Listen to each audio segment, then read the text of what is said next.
Il y a une chute dans le secteur numéro 3. Ah, c'est Aleix Espargaro qui passait déjà un week-end un petit peu difficile. La qualif n'était pas évidente et ça n'a pas l'air d'être une petite chute en plus pour Aleix Espargaro qui tentait de se relever. On va revoir ça. Virage 8. Enchaînement rapide ici. Trace d'humidité. Ouais, il semblerait que ça soit ça.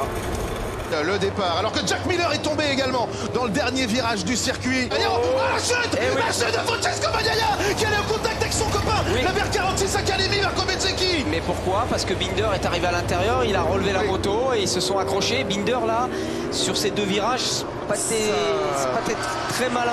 Ça va de mal en pis pour Francesco Bagnaia qui va perdre encore de gros points. On voit la chute, on voit Binder qui va faire un énorme freinage. Et qu'est-ce qu'il va faire? Il va aller à l'intérieur. Il y avait vraiment... Là, c'était très limite de la part de Brad Binder. Oui, mais... Non, il y va. Là, sur cette image, sur l'autre image, je pensais que vraiment il avait fait un petit peu n'importe quoi. Mais non. Il y avait un trou de souris, il y est allé, effectivement. Ah, il était carrément sur le vibreur. Hein. Ah là là, ça continue. C'est Fabio Di Gianantonio cette fois-ci, décidément. Ce début de course sprint ici à Jerez. Il y a énormément de chutes alors que Fabio Quartararo est maintenant dans le top 10. Il est 9e, c'est-à-dire qu'il a le point de la 9e position. Il est isolé. Trace d'humidité. Là, c'est vrai qu'il y en a quand même pas mal. Oh là là, il y a eu un carton. Heureusement, là, on voit, ils sont debout. Enea Bastianini est debout. Il y a Alex Marquez également. Pour l'instant, on ne voit pas Alex Marquez. Et il doit y avoir Brad Binder, peut-être. Revoyons ce qui s'est passé. Ils sont tous passés sur la humidité. Incroyable. Ouais. Ils étaient tous à distance et ils sont tous tombés exactement de la même façon sur la trace d'humidité. Oh non, la chute de Marc Marquez.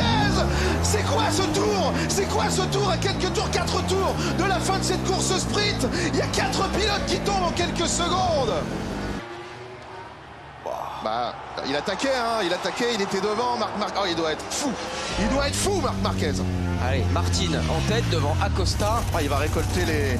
Devant Vignales, 3e. Pedro Acosta et Maverick Vignales qui se retrouvent sur le podium. Mais là, il tombe aussi. Maverick Vignales qui perd l'avant à son tour. Mais c'est incroyable parce que les pilotes, il est sur le podium, Fabio. Fabio est sur le podium de cette course sprint. La piste est encore plus délicate dans les derniers tours.